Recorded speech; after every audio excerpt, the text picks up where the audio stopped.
So இன்றைக்கி வந்து நம்ம வந்து அழகான ஒரு ஃப்ளவர், அதுவும் தலைக்கு வைக்கிற ஃப்ளவர் மாதிரி வந்து நம்ம வந்து ஒரிஜினலாக வந்து எப்படி ரெடி பண்ணுறதுன்னு பார்க்கலாம் வாங்க. ஸோ அதுவும் மில்க் கவரில்.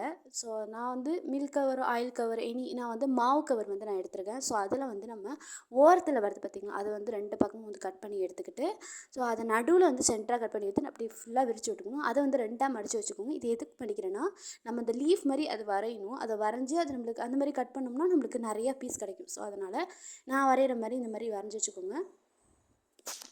ஸோ நம்ம சேனலை சப்ஸ்கிரைப் பண்ணாதவங்க கண்டிப்பாக சப்ஸ்கிரைப் பண்ணிக்கோங்க. மேலும் இந்த மாதிரி வீடியோ வேணும்னா கமெண்ட் செக்ஷனில் நீங்கள் சொல்லுங்கள்.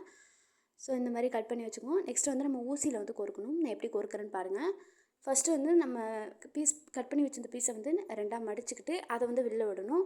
நெக்ஸ்ட்டு அதை ப்ளஸ் மாதிரி வந்து ஃபஸ்ட்டு இந்த பக்கம் விடணும், அதுக்கப்புறம் இந்த பக்கம் ப்ளஸ் மாதிரி வந்து நம்ம வந்து விட்டுக்கணும். அதே மாதிரி எல்லாத்தையும் வந்து நம்ம வந்து விட்டுக்கலாம்.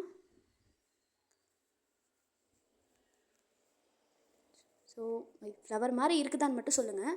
ஸோ தலைக்கு வைக்கிற மாதிரி இருக்குதான்னு மட்டும் சொல்லுங்கள். ஸோ வேஸ்ட்டு கவர், மாவு கவர் எங்கள் வீட்டில் நிறையா வந்து சேரும்.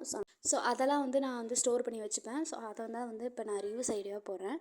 ஸோ பாருங்கள், அதே மாதிரி வந்து நான் எப்படி ஃபஸ்ட்டு கோர்த்தனோ அதே மாதிரி நம்ம வந்து ஒரு ஃப்ளவர் மாதிரி கோர்த்து அது நெக்ஸ்ட்டு அது லாஸ்ட் எட்ஜ் வரையும் நம்ம எடுத்து விட்டுக்கணும். லாஸ்ட்டில் நம்ம முடிச்சு போட்டுக்கலாம்.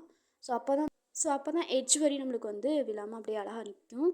ஸோ அதே மாதிரி எல்லாத்தையும் கோர்த்து வச்சுக்கோங்க. ஸோ அழகான ஃப்ளவர் எப்படி வந்துருச்சு பாருங்கள். இது தலைக்கு வைக்கிற ஒரிஜினல் ஃப்ளவர் மாதிரி இருக்கும். ஸோ நீங்கள் மேலும் வேணால் கோர்த்துக்கலாம்.